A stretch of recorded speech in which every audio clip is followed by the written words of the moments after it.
welcome, welcome. Thank you so much for joining us today. We are here to discuss women in trucking. I'm here with 6 phenomenal panelists, and we're going to have a panel conversation about some of the issues surrounding women in the trucking industry. So let's talk about the age-old question: where is a woman's place? The answer used to be in the kitchen, raising children, or more recently in the office. Today, we're here to talk about shifting perceptions, lifting each other up, and changing the narrative. A woman's place is under the hood, behind the wheel, or in the corner office, the same as a man's.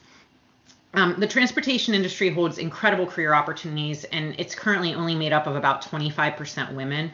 CDL truck drivers are only around 14% female, and diesel technicians are about 4% female. This is all while women make up about 51% of the total population.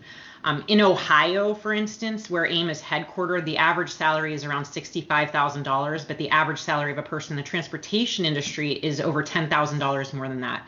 There's incredible opportunity for very lucrative careers in the transportation industry, and we really feel that there are a lot of women that aren't considering those careers for themselves. So one of the things we really hope to achieve from this panel is shedding light on the fact that these opportunities do exist. They're out there for women, and they're waiting for women. So awareness is, and really that spark of consideration when women are thinking about what they want to be when they grow up, or when they consider a pivot and they want to try something new. We want transportation to be in that list of things that they're considering. We want to help erode some of the barriers that women get on entering the transportation industry, and we want to look how we can all improve our operations, our companies, and our profitability along the way. The driver shortage and diesel technician shortage are both impacting everyone on this call. They're impacting everyone that depends on America's supply chain, which is basically everyone. And there could be some relief in hiring women for both of these crises. So today we'll celebrate the trailblazing women who have dove headfirst into the wild unknown, the transportation industry. We'll hear the how and why when it comes to these women's journeys in creating meaningful, rewarding, and profitable careers for themselves in transportation.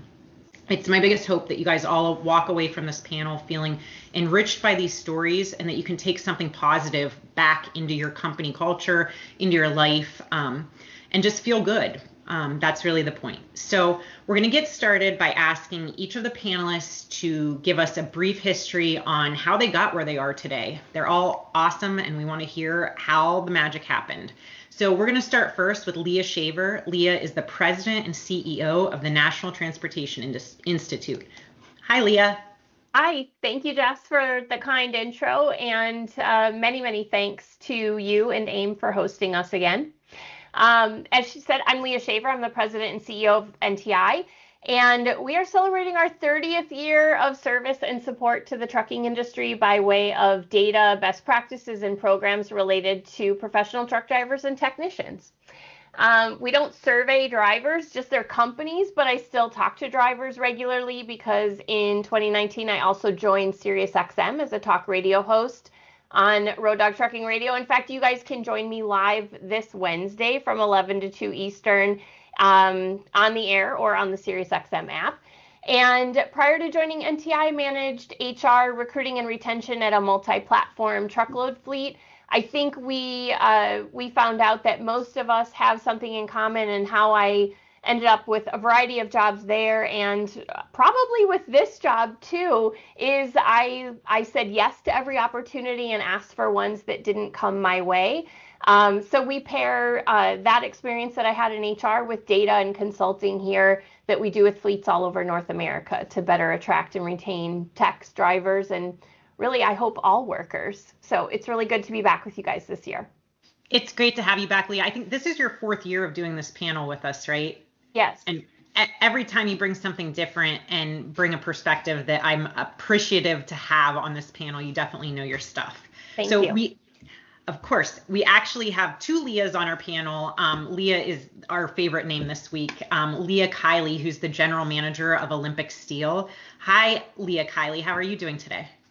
Good. Thank you for the introduction. Hi, I'm Leah Kiley. I'm the general manager at Olympic Steel for our 2 Minnesota locations. I've been with Olympic Steel for 13 years, which is a leading steel service center in the industry.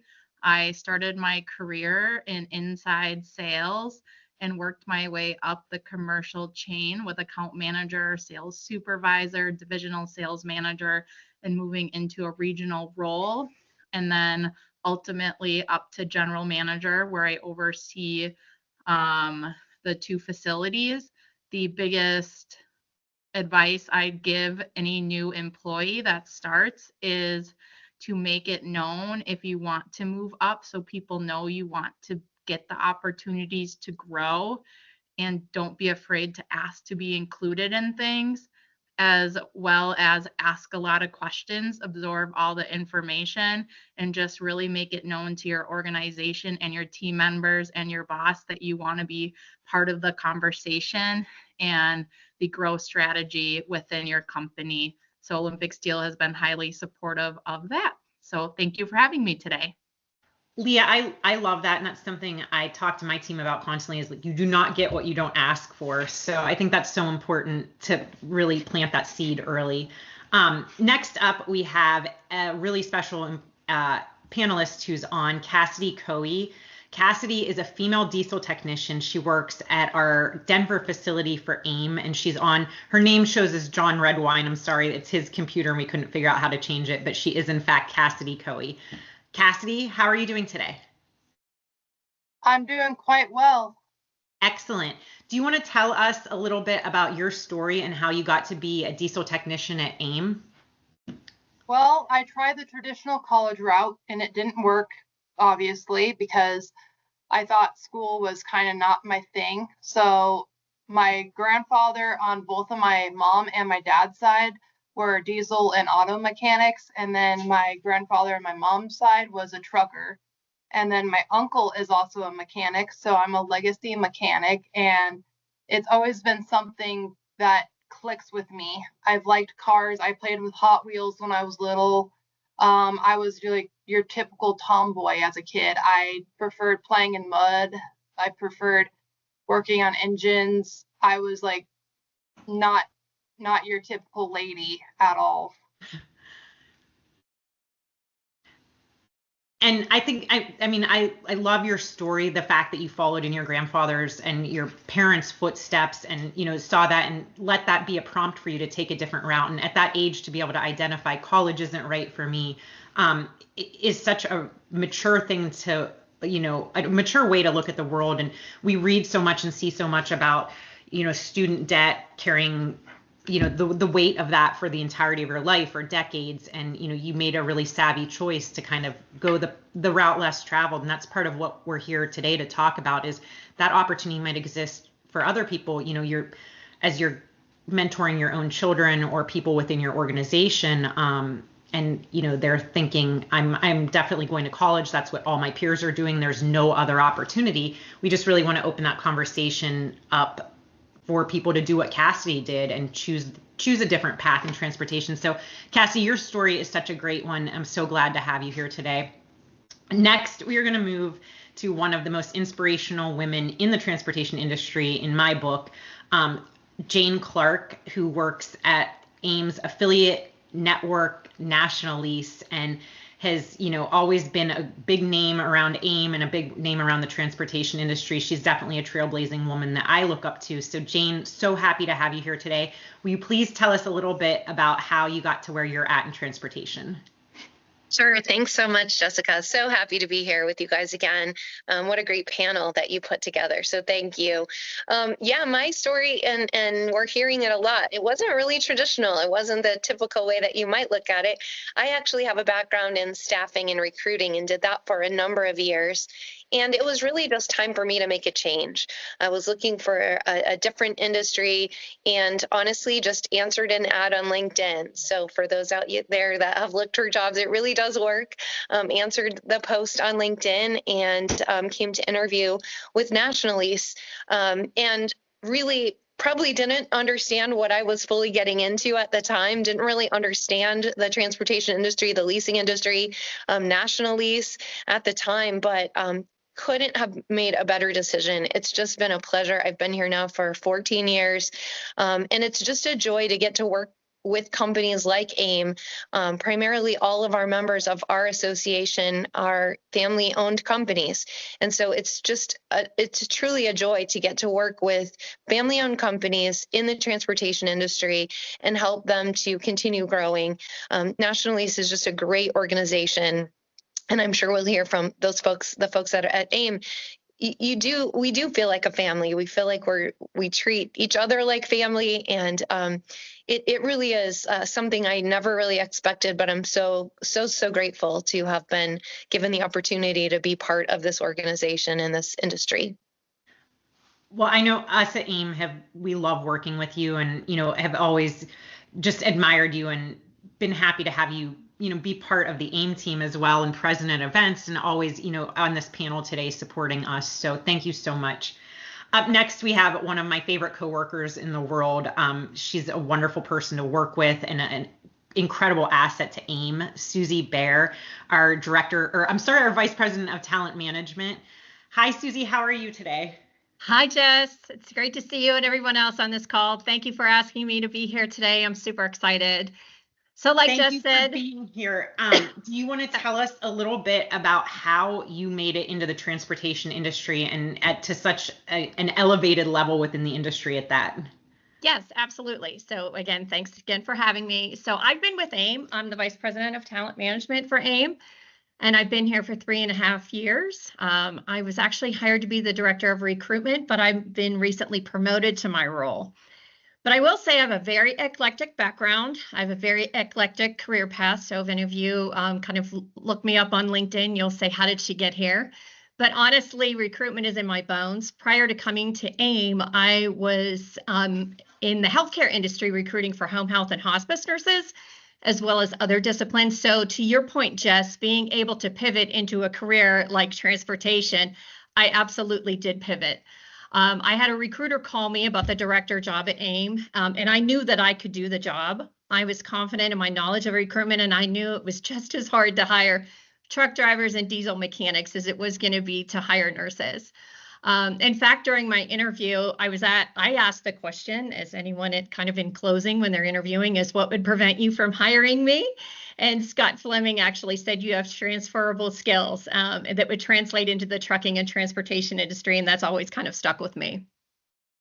I can honestly say that the culture of AIM was evident when I walked into the room for my interview, and it's evident throughout like our employees and our shops. Our culture and our values of integrity, trust, accountability, and commitment is at the forefront of all of our recruitment conversations, which is really like our external candidates, obviously, as well as the conversations that occur between all AIM employees with each other and customers. Like my role within the company is to fill jobs, logically, but it also starts with my team. My team, they exude the culture of the company as soon as they answer the phone. I have 5 team members that are on my team, 6 plus me, and they're all women. Ironically, that's just kind of happened that way. I'm going to brag about them a little bit. They're smart, competitive, and they have a sense of humor, which is needed at times in this business of recruiting. My team and I, we constantly partner within the marketing team. Jess knows that. And we always think of new ways to promote jobs within AIM, and we're always talking about ways that we can promote jobs, especially to women, in new and creative ways. And collaborating with this talented group of marketing professionals, it's really an honor and great fun. But when I also think about where I got here today, I think it actually kind of started with my family. I'm one of 3 girls, and my mom was one of 5 women. So I've been surrounded by women all my life, and we all had this fierce thought process of we can do anything, and we can sit at any table and be in any diesel mechanic shop or drive a truck or sit in a boardroom. So it's been really fun. And then a fun fact about me, I'm surrounded by men in my home life. It's my husband, and I have 2 grown sons, and I work in a field that's male dominated. So all of us as women, we do have a seat at the table. And it's wonderful to see all of these women at AIM and all of these women that are on this call today and how we've gotten to where we have been. So thanks again for inviting me.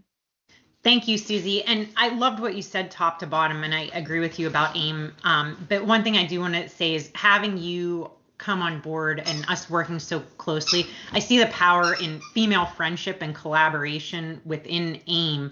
And, you know, that's something I think we have with the female leadership in AIM that are female. We all get along really well. We all have each other's back, and just kind of being that support system for each other. Even though we might be in the minority, we're mighty in our numbers, and we're definitely cohesive together.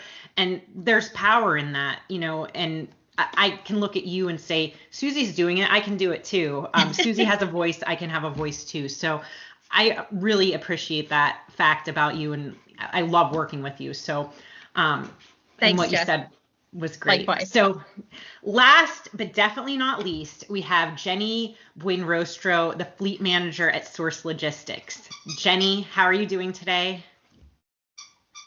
I'm doing good. I'm sorry if I look to my left or to my right. I'm covering for like 4 states right now, so working while trying to do all of this. If you have to jump on the phone and drop off, just say, Jess, I'm out of here, and we'll pick up where you left off, because we all work in transportation industry. We all understand that sometimes when it hits the fan, you have to respond, and so we want to definitely support you in what you have going on today. Can you just tell us a little bit about how you got to the role that you're in and are a leader in, you know, transportation and the like industries? How did you get there? Well, I started from the bottom. Now I'm here. So I literally started as a driver. I was working at Amazon Flex part-time in California, then ended up being hired on for the warehouse for a logistics company as a driver. And as soon as I was hired, the first thing that he did to try and get people in the door at that job is tell them that there will be management opportunities. And I said, well, just so you know, that's me. You don't have to go looking anywhere else. It's going to end up being me, and I'll prove myself.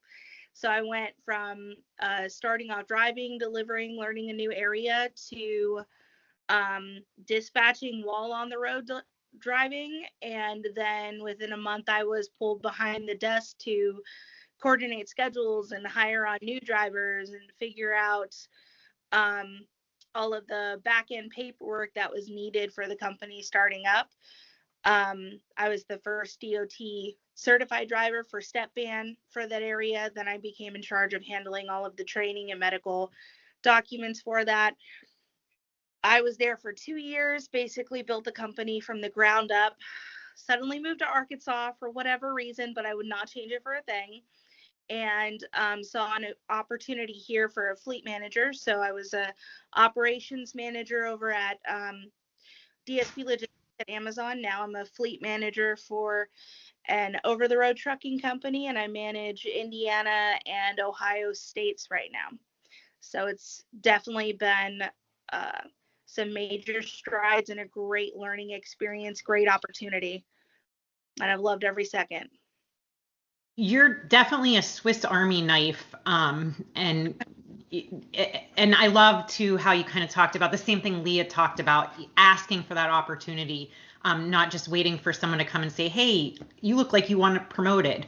It's, you know, saying, putting yourself out there and saying, this is what I want for myself, and making it known, and you know, opening the door for yourself. So that's awesome. And your story is a really unique one and a great one. So I appreciate you sharing that.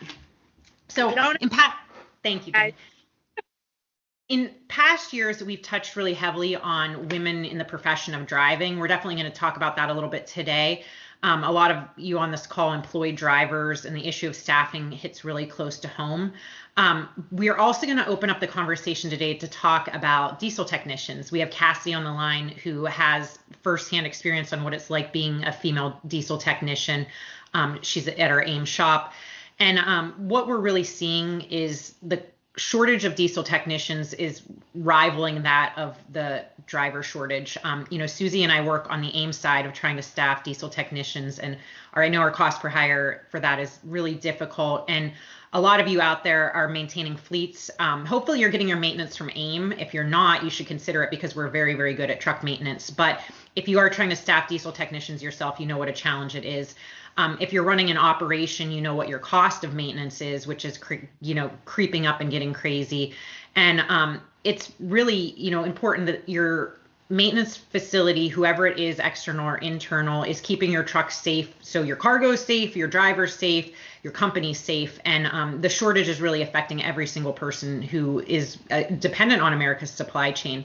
So today we have two different people that I really want to talk to about this issue: Ames diesel technician Cassidy, and then Jane Clark.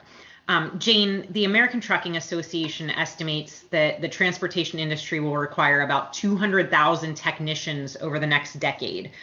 We're on pace at training about 3,500 diesel technicians annually. So by that math, in 2035, we'll be short 165,000 diesel technicians, which is a massive shortage. I shouldn't be belly aching about where we're at today, because that's going to be a major problem to deal with. So do you think that women could help fill this gap? And if so, how can maintenance operations attract female talent? Yeah, that's a great question. And yeah, we're going to be in a tough spot. We already are. I think most folks are having a difficult time finding diesel techs. And as you mentioned, it's only going to get worse.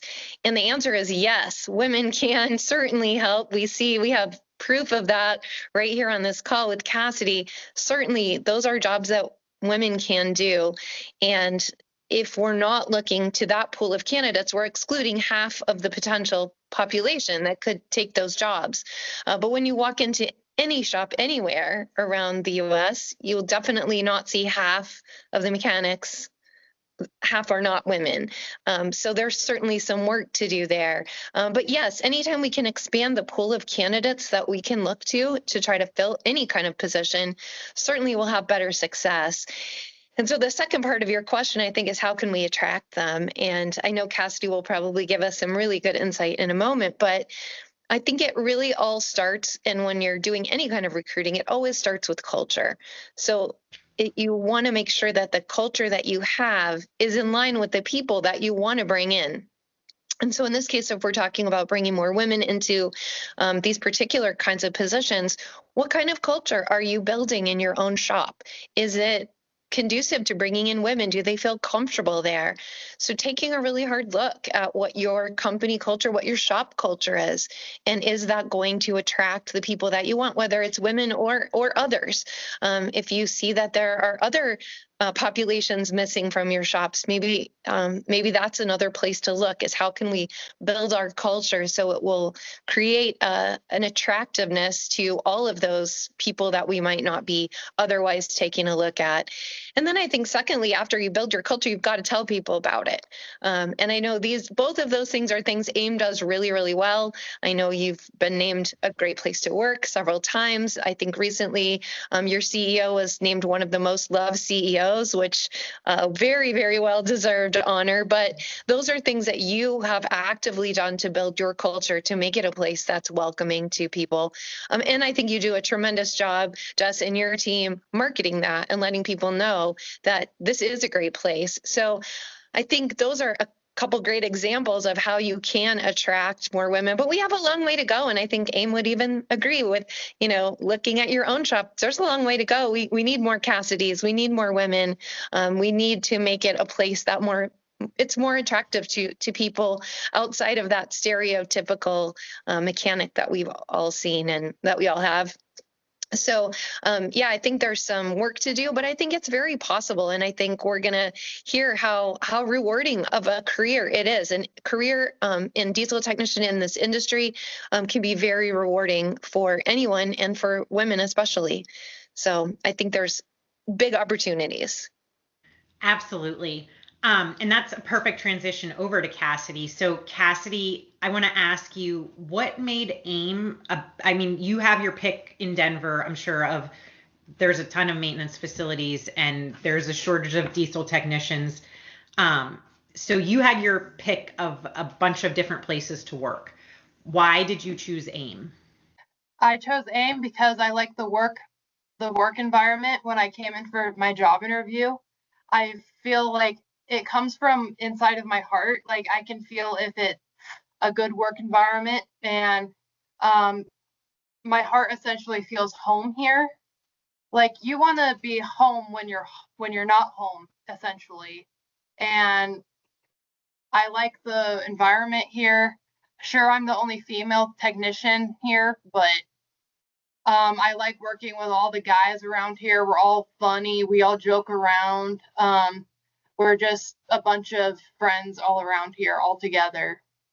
We try to keep things professional, but we also joke around because honestly, I'm the same as the men too. I'm a gigantic 13 or 12-year-old some days too. So aren't we all?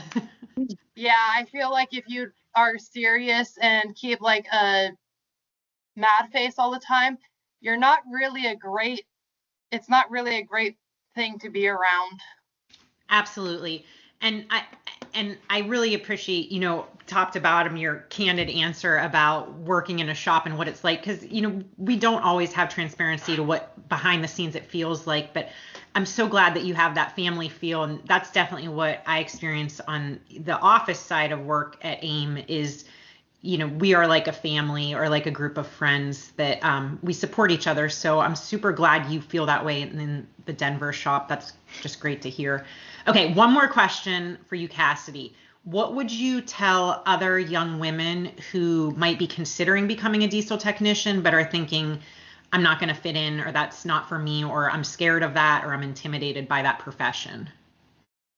My cut and dry answer is you best not be afraid to get dirty because I don't wear gloves when I'm doing anything. So my hands are permanently stained black right now. I've had oil, I've had grease, I've had coolant, I've had diesel fuel in my hair. I officially know what all of those taste like as well. And yes, I've had all of those in my mouth, unfortunately. But it's a very rewarding career. You get so much experience out of it. You learn with really good technicians. If a job is too hard or just cattywampus to just get done, ask another tech who has more experience than you, and they will train you very well. They're not afraid to help you out with anything. Just ask any of your tech friends or anything like that. We're all a family here. We all work together as one union. We don't work separately. We don't do me, me, me. We do teamwork here. And that's what I like. That's excellent. I love that. And so your only real concern should be the frequency of your manicures has to be a little more, but otherwise it's good to go. Oh, I don't get manicures anymore because I grew up on a ranch. I had to fix barbed wire fences. I've had to help cows in anything. I've had to vaccinate cows. I've had to brand cows. And I've also had to be part of the cattle butchering process too. Well, you are an inspiration to us all. You really can do it all. So I love that, and I love what you have to say about AIM. All right, we're going to switch gears really quick. Leah Kiley is the general manager for Olympic Steel, which is awesome. So you're overseeing employees at a manufacturing facility, which is very cool for a woman to be in that position. This is another area where you don't see a ton of women as a manufacturing facility. Leah, how do you create a working environment where women can thrive at Olympic Steel? Sure, thank you. Yeah, I really try to create a culture that promotes diversity of thought so that everyone is welcome and has a seat at the table. So I really focus on everyone being included in conversations, in meetings, collaboration between, I do oversee our manufacturing facility with operations and traffic, as well as all of our admin positions as well. So having joint collaboration between the departments and that everyone is equal, but also understand that not everyone can be managed or communicated to in the same way that's going to get the most potential out of everyone.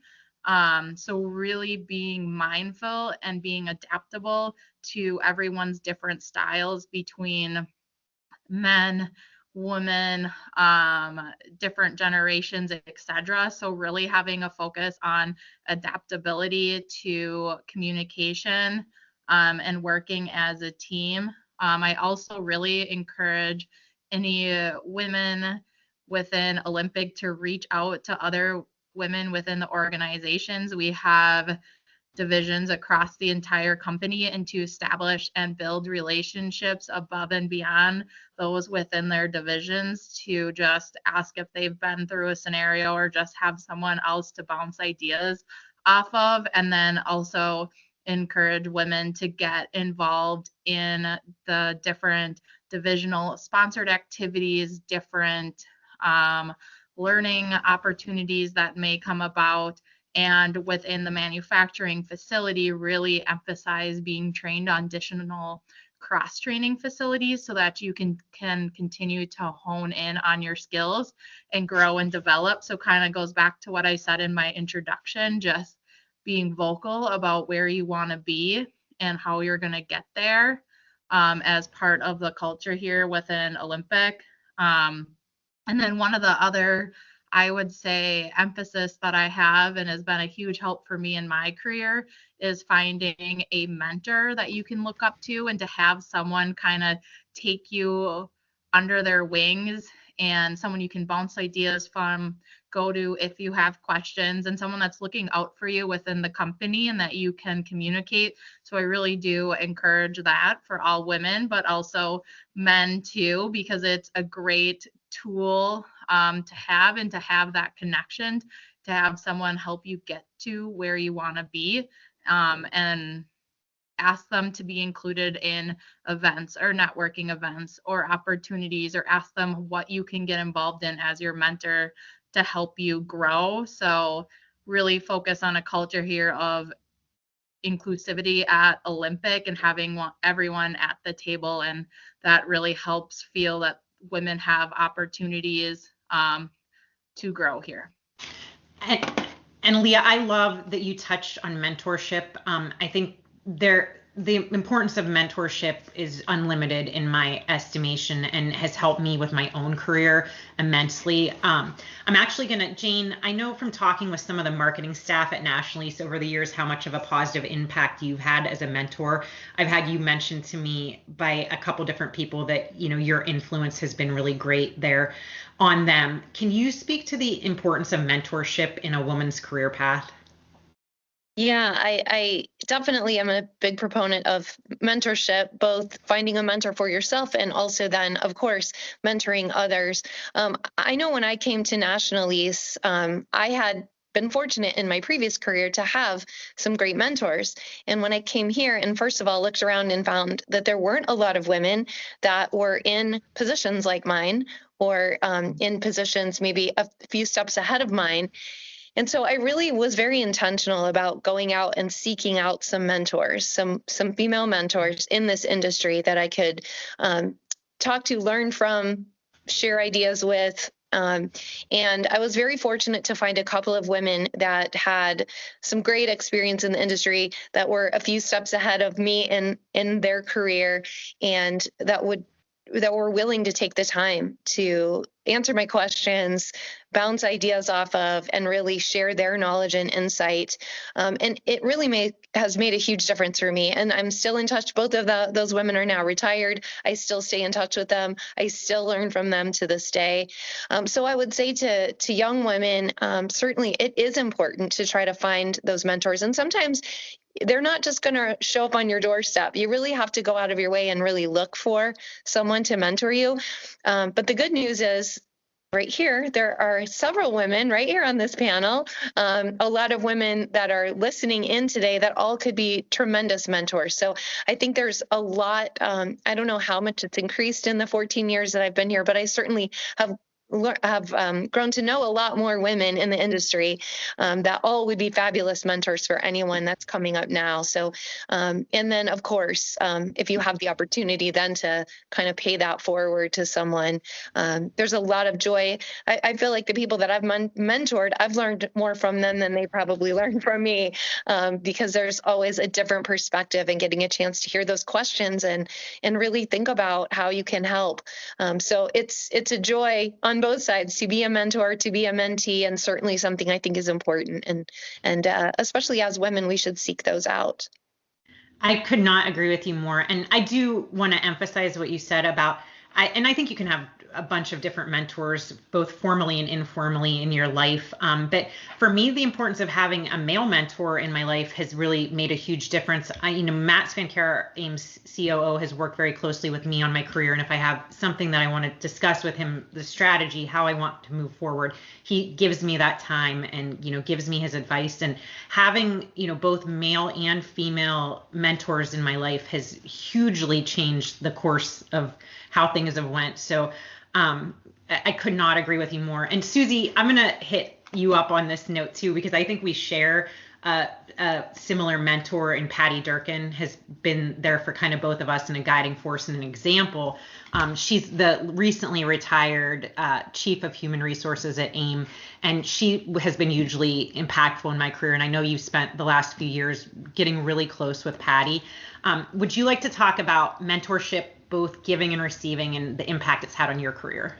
Sure, absolutely. You're 100% right. Like Patty was a great mentor to us, and I still have conversations with her.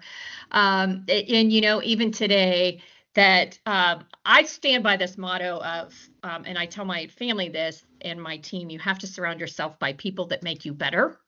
In all aspects of your life. And, I think Patty was one of those people, but there's quite a few people here, even at AIM.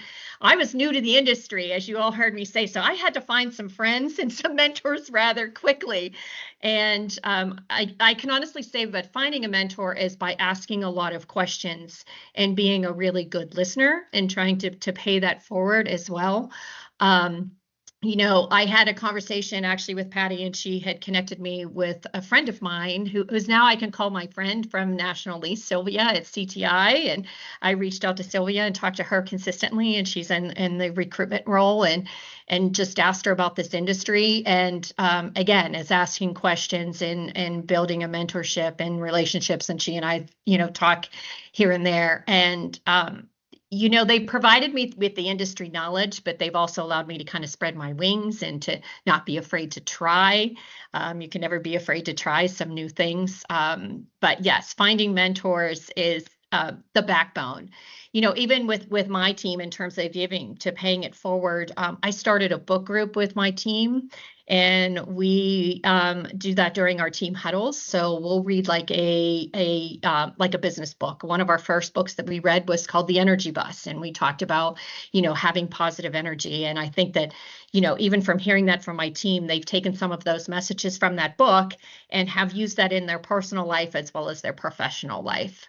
So and Jess, I know you and I talk all the time, as well as Carly here in HR. There's quite a few people that have been my mentors, and they have really helped to cascade me to where I am today. I should say catapult. Yeah, it's been great. That's fantastic. So just like the crisis we're experiencing as an industry with the constraints on talented diesel technicians, the driver shortage is not going away anytime soon. And that's something that we're all really dealing with. Leah Shaver, this is your area of expertise. Let's start with you on this topic. How can operation managers attract female talent behind the wheel? Wow, I think this applies to both. And in fact, in our research on technicians, we find so much overlap with what we saw with professional truck drivers in recent years. So I would argue that the answer really does apply to both classes of workers. I think it's crucial, and I'm not going to surprise anyone that they're hearing this from me, but creating and articulating career path for all workers, but especially for women, is vital. I think I keep hearing certain things that I've been saying myself for over 20 years working in transportation, but I also, as I work with companies looking to recruit the next generation of workers, that some of our age-old, ask for an opportunity, for example, not all young people are willing to do that. So we also have to present them with the opportunities. So to that, I think we could all agree referrals is one of the best recruiting sources, and they tend to perform the best. In fact, I coach fleets that it should be in the top 3 best sources for their company hires. But we also love them because they create a built-in mentoring program with the referrers. So if we've got a referral program, I think that best starts in our own community, our own backyard, within our family, could be even our home with our neighbors. So internships, making them available to families and friends. Having a referral and training program where it's built in, and we've got that inherent mentoring program. Those are wonderful. But across all organization sizes, we're also seeing that multi-platform training programs by way of articulating career path are highly successful. And when I was listening to all of the good advice from Leah, I was thinking, we'll call her Leah 1 and me Leah 2. I was thinking about how there's so many dock to driver programs happening across major fleets in the United States. And anyone working in manufacturing doesn't want to give up their workers to put them into driver programs. Leah 1 is like, don't even bring this up, sis. People love these programs though, and they are an excellent way for you to take an area that, yes, can also be high churn, but create a career-long worker that is able to move up and move within. And likewise in maintenance, if you've got women that are working on your team that are thriving and knowledgeable of all things parts and maintenance, let's put them in the shop and have them working and growing and building a career in an area that they can also thrive. So presenting these opportunities to our workforce, I think, is really going to be the way of the future, not just waiting for them to ask for them. I love that, Leah. And that, I feel like our theme of the panel has been ask for what you want. And there couldn't be a better theme in my estimation. So I love that. Jenny, you're the fleet manager at Source One. I know that driving staffing is an issue for you.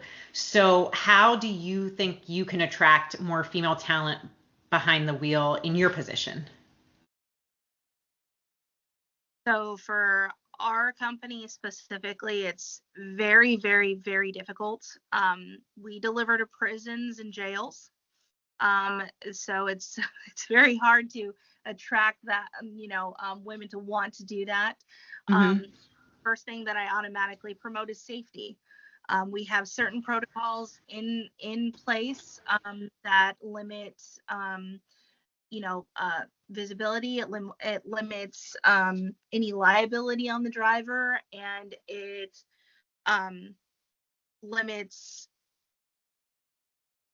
puts very specific limitations on what they can do when they are there to protect them.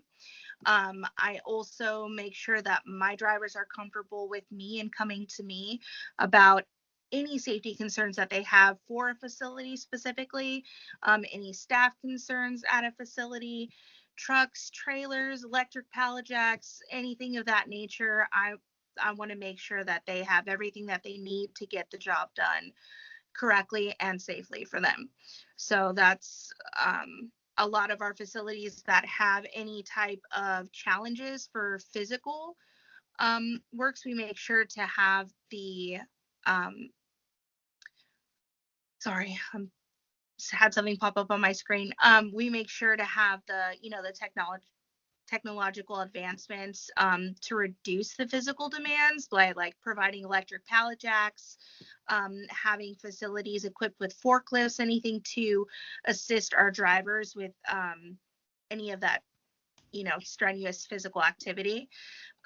We also try to promote diversity. So we foster a culture where all of our drivers feel valued and respected regardless of their gender. And in our office here, we actually have all females. So all of our fleet managers, females, our customer service managers, females, our customers that we work with in the office, female, as well as the warehouses that we partner with directly, everyone in the office, female. So I work with the majority females all day. We have actually 2 female drivers now. And they've just been a pleasure to work with. And one great thing is that they're very communicative, and they just make sure to let us know that anything that we can do to make it easier on them during the day is done. Well, I have to say, I love Source One staffing choices, and it has to be a really interesting working environment to just be around that many women that are kind of gravitated towards a really non-traditional female role. So I want to come hang out at Source One and just hear whatever the water cooler talk is. You guys have to be a cool group of women. So I love that. And just for our audience, because I think this might be information for them, I know you're really overseeing warehouse operations as well. How for a warehouse do you attract female talent specifically? I think the culture at the warehouse specifically, them just having, like, again, the safety protocols in place at the warehouse, as well as the machinery that they use, just making it physically bearable. And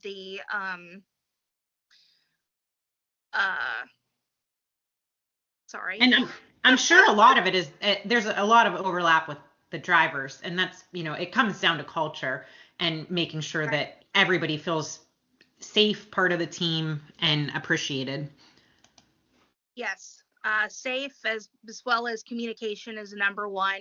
Just making sure that my drivers communicate with the warehouse for any issues that they see. So again, even though we are from different sides of the spectrum, just having to work as a team to make sure that everyone's on the same page and everyone's being safe and loading everything correctly, so that way there's no dangers while the drivers are on the road.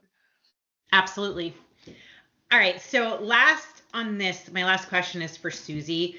Susie, I know I'll pick on you since you're my friend. I know, and you oversee staffing at AIM, from drivers to technicians to white collar to office and everything in between. So in your estimation, what can a company do to holistically attract female talent in all of its positions?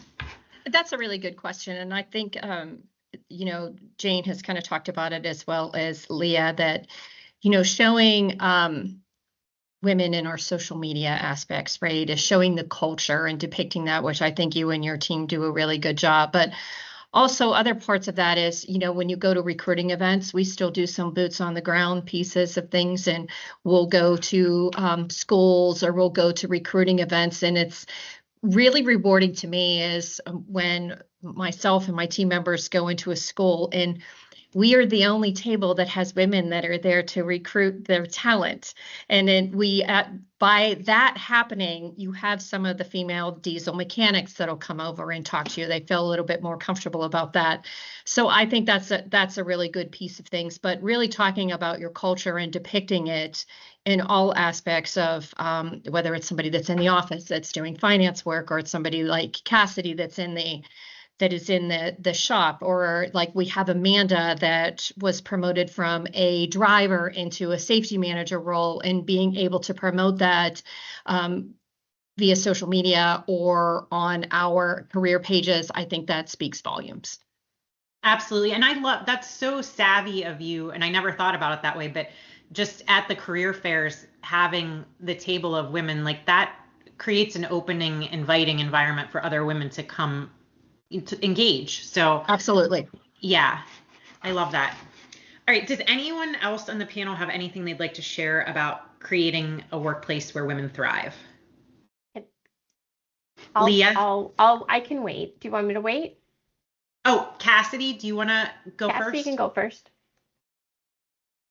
Well, I think that AIM could go to my trade school that I went to. I went to Lincoln Tech in Denver.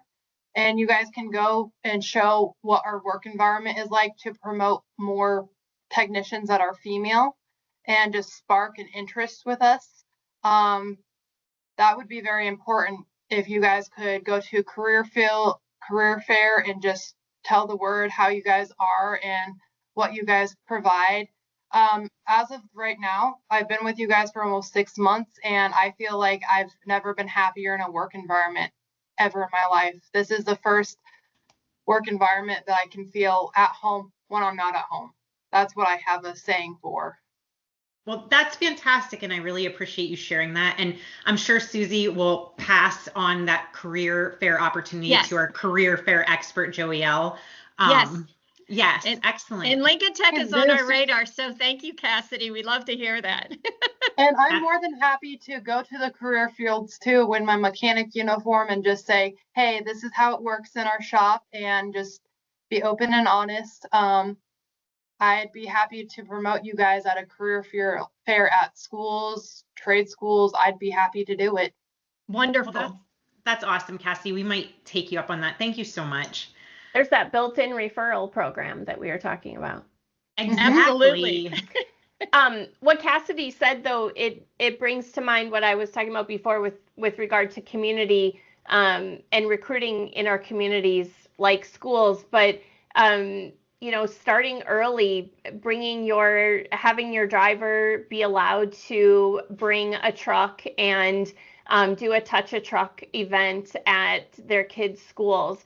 My son is into all things trucks. He's turning 3 soon, and any touch a truck event we go, and obviously there's nothing but pride bursting from me at his excitement. Doesn't even want to wait in line, just wants to get right in. But think of the pride if your kid is looking at their mom or dad bringing the truck and being there. But beyond that, just being in parades in your community, really having a presence, allowing and presenting the different career opportunities that you have from the time, early in school. And these can be really difficult programs to justify in terms of expense and within the organization, because there's no real tangible positive outcome that you can bring back and say, we got this many hires from this particular event. Obviously from Cassidy's idea at school you can, but if you're starting even earlier, which is really where we need the excitement in order to get in front of younger people, that can be wonderful. And the other thing I wanted to add is just one of the other issues that gets presented to NTAI on a regular basis right now is that women often get stuck or capped at middle management or lower positions. And oftentimes this is because in a career path opportunity, there might be a requirement that they work Saturdays or a third shift or a weekend rotation or second shift rotation. And they might be single mom with no other resources outside of the school hours or daycare hours that they're able to get in and get to work. And so as we touch on culture so much today, I would say there's some built-in culture items that can be put in here that allow women to gain experience and still have some extra support from the workplace in order to be able to do these extra shifts or maybe learn in other ways to have those experiences. And lastly, contributing to your kids' fundraisers, to planting seeds for career path at NTI from their childhood.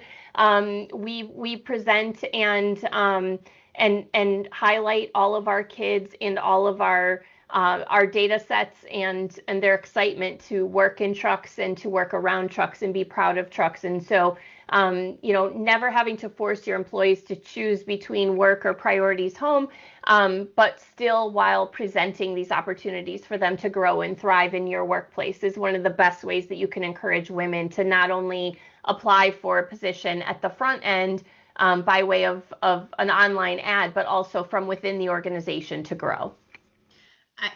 Absolutely. I love that. And I think for myself and even my own team, which obviously it's mostly office work, but that flexibility and what you can do with a good employee that just needs a little bit of extra flexibility versus a bad employee who's going to be there from 8 to 5 every day. I mean, figure out a way to make it work.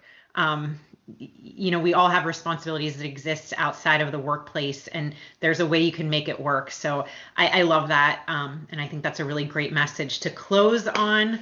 Did any of the rest of the panelists have anything they want to contribute to what Leah had to say?